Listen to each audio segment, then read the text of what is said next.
back to our channel Editing 24/7.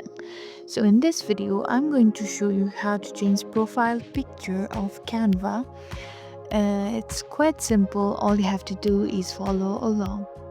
So let's go to the settings, which is at the top right side of the corner, right section, let's say, and let's tap into the settings. And here you can see this is the profile photo. Over here all you have to do is tap into the change photo option.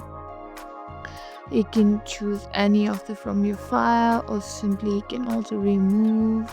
So this is how you change profile photo of Canva. I hope this video was helpful. If so, don't forget to like, share and subscribe to our channel. Thank you for watching, and we'll see you in the next video.